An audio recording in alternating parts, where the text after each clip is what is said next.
Hello students, welcome to photons classes channel.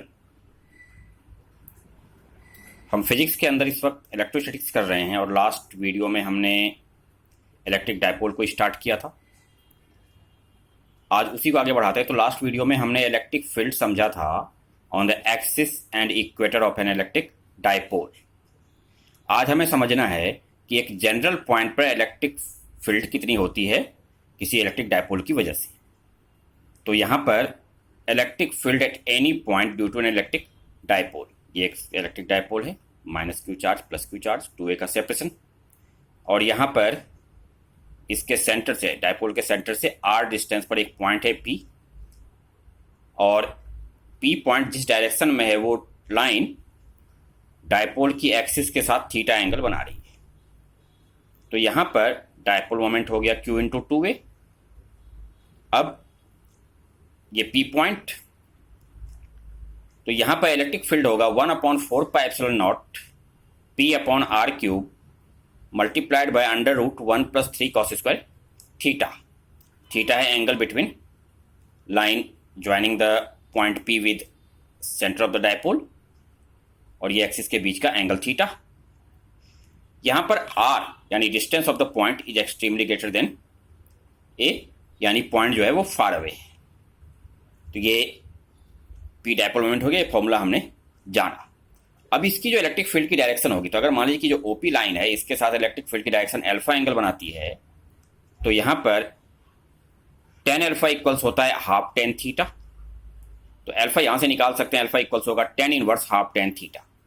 तो magnitude और direction दोनों निकाला जा सकता है इलेक्ट्रिक फील्ड का किसी भी पॉइंट पर ड्यू टू इलेक्ट्रिक डायपोल।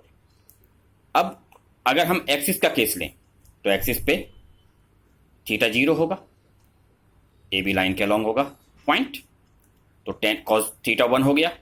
तो इलेक्ट्रिक फील्ड आएगा 2p/4πε0r³, और ऑन द इक्वेटर यानी कि परपेंडिकुलर बाइसेक्टर पे थीटा 90 डिग्री cos 90 0, तो इलेक्ट्रिक फील्ड p/4πε0r³ आएगा। एक्सिस और इक्वेटर का हमने पिछले वीडियो में पूरा डिस्क्राइब किया था इलेक्ट्रिक फील्ड। अब इलेक्ट्रिक डायपोल मोमेंट और electric field due to electric dipole, इनके ऊपर हम कुछ न्यूमेरिकल प्रॉब्लम्स डिस्कस करने जा रहे हैं।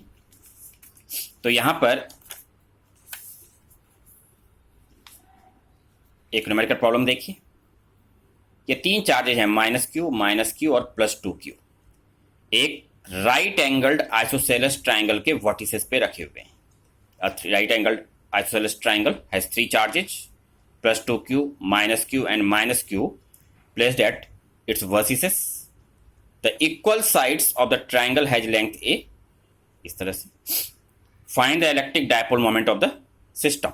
तो ऐसे क्वेश्चन में करना क्या है कि जो ये +2q चार्ज है टोटल, यहाँ पे देखिए -q, यहाँ -q और यहाँ +2q, इस +2q चार्ज को हमें +q और +q के 2 इक्वल पार्ट्स में डिवाइड कर लेना है।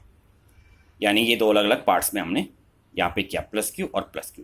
अब ये -q और ये +q एक इलेक्ट्रिक डायपोल कॉन्स्टिट्यूट करेंगे, और ये -q और ये +q एक दूसरा इलेक्ट्रिक डायपोल कॉन्स्टिट्यूट करेंगे। तो ये 2 इलेक्ट्रिक डायपोल बन गए जिनके डायपोल मोमेंट्स हमने P1 P2 लिए, और इसकी जो वैल्यू होगी वो होगी either charge, amount of either charge Q into A, subsection between the charges. तो P1 P2 की वैल्यू यहाँ से हमने निकाल ली अलग अलग, Q इंटू A यानी कि Q इंटू A। अब P1 और P2 के बीच में अगर मैं एंगल देखूँ यहाँ पर, तो वो तो थीटा 90 डिग्री हुआ।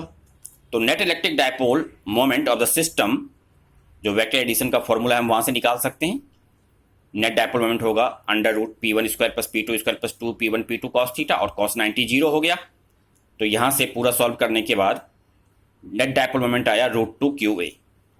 तो ये तरीका होता है किस तरह से हम चार्जेस को ब्रेक करके करते हैं, जहां पे इस तरह से डायपोल मोमेंट निकालना होता है। एक और न्यूमेरिकल देखिए। ये एक सेमी सर्कल है, इसके सेंटर पे +q चार्ज रखा है, और एक -q चार्ज इस सेमी सर्कल पर यूनिफॉर्मली डिस्ट्रीब्यूटेड है। A point charge +q is placed at the centre of an semi circle of radius a. Another charge -q uniformly distributed on the semi circle. Find the electric dipole moment of the system. तो इस system का electric dipole moment हम कैसे निकालेंगे, अब हमें उस concept को समझना है। तो यहाँ पर देखिए, ये minus q charge continuously distributed है, तो अब यहाँ पे प्लस क्यू चार्ज, तो हमने क्या किया कि इस सेमी सर्कल का एक छोटा सा एलिमेंट लिया है यहाँ पर। ये हमने एक्स एक्सिस ड्रॉ एक्सिस ली, ये वाई एक्सिस, और वाई एक्सिस से थीटा एंगल पर इस तरफ हमने डी थीटा का एक छोटा सा एलिमेंट लिया है सेमी सर्कल का। अब इस छोटे से पार्ट की जो लेंथ होगी, अगर मैं देखूं वो, उससे निकाल करके हम सबसे पहले निकालेंगे इस एलिमेंट के ऊपर कितना चार्ज होगा। तो हमने छोटा सा एलिमेंट लिया है इस तरह से। अब अगर मैं लीनियर चार्ज डेंसिटी देखूं सेमी सर्कल पे, तो वो होगा total charge minus q upon pi into a, और हमारे एलिमेंट पे चार्ज, तो हमारे एलिमेंट के जो लेंथ होगी वो radius a into d theta, arc into angle, sorry radius into angle equals arc. तो इस एलिमेंट पे चार्ज होगा minus d q equals minus q upon pi into a d theta, a से a cancel हुआ, तो minus q d theta upon pi. इस तरह से हमने यहां पर चार्ज निकाले एलिमेंट पर। अब हम इस प्लस क्यू चार्ज का इतना ही अमाउंट लेंगे, यानी क्यू डी थीटा अपॉन पाई का एक अमाउंट लेंगे, इस तरह से ब्रेक करेंगे उसको। तो ये नेगेटिव चार्ज और ये equal amount of positive charge, ये दोनों मिल करके यहां पर एक डायपोल कॉन्स्टिट्यूट करेंगे, इलेक्ट्रिक डायपोल। तो वो एक इलेक्ट्रिक डायपोल बना। तो इस तरह से इस सिस्टम का जो डायपोल मोमेंट आएगा वो आएगा डी क्यू इंटू ए, तो ये आ गया Q a upon pi into d theta, ये डायपोल मोमेंट इसका आया। अगर मैं इस वाई एक्सिस के ठीक इस साइड, अपोजिट साइड में डी थीटा का एक छोटा सा एलिमेंट इसी तरह से थीटा एंगल पे लूँ, तो इसका देखिए इस वाले एलिमेंट का डायपोल मोमेंट इस तरफ है और इस दूसरे वाले एलिमेंट का डायपोल मोमेंट इस तरफ आएगा। इन दोनों के अगर मैं कॉम्पोनेंट्स बनाऊंगा अलॉन्ग एक्स एक्सिस और वाई एक्सिस डायपोल मोमेंट्स के कॉम्पोनेंट्स, तो एक्स कॉम्पोनेंट्स कैंसिल होंगे और वाई कॉम्पोनेंट्स जो हैं वो आपस में इधर ऐड हो रहे हैं, एक ही डायरेक्शन में आ रहे हैं। तो इससे हमें सिमेट्री से पता चलता है कि net dipole moment of the system Y axis के अलॉन्ग होगा। वो यहाँ पे जैसे कि दिखाया है, एक्स कॉम्पोनेंट्स कैंसिल हुए और वाई कॉम्पोनेंट्स ऐड हो गए। तो अब हमें सबसे पहले निकालना क्या होगा, dp cos theta, Y component of dp. तो ये आएगा q a upon pi cos theta d theta, और इसको हम पूरा इंटीग्रेट कर लेंगे। तो यहां पर जो इंटीग्रेशन होगा वो होगा minus pi by two to plus pi by two. तो integrating it we get net dipole moment q a upon pi integration cos theta d theta, और इसके लिमिट्स भी minus pi by two to plus pi by two, cos theta का integration sine theta, और sine pi by two 1 हुआ, और sine minus pi by two -1। और ये पूरा सॉल्व करने के बाद dipole moment 2qa upon pi इस सिस्टम का आया। तो इस तरह से हमने देखा कि जहाँ पे कॉन्टिन्यूस तरीके से डिस्ट्रीब्यूशन हो तो वहाँ पर डायपोल मोमेंट कैसे निकालना है वो भी हमने समझा। इसके बाद अब हम कुछ क्वेश्चंस लेने जा रहे हैं इलेक्ट्रिक फील्ड से related, electric field due to an electric dipole से related. The magnitude of electric field on the axis of an electric dipole is E at a distance r from the center. What would be its magnitude on the equator at a distance 2r from the center?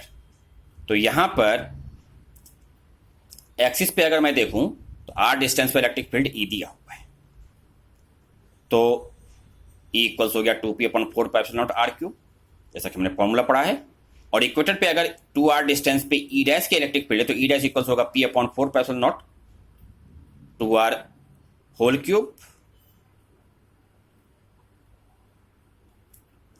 और अब हमने ई dash upon ई कर लेना है, तो ये p upon 4 pi epsilon naught 2r whole cube upon 2p upon 4 pi epsilon naught r cube पूरा solve करेंगे तो ये 1 अपॉन 16 आ जाएगा।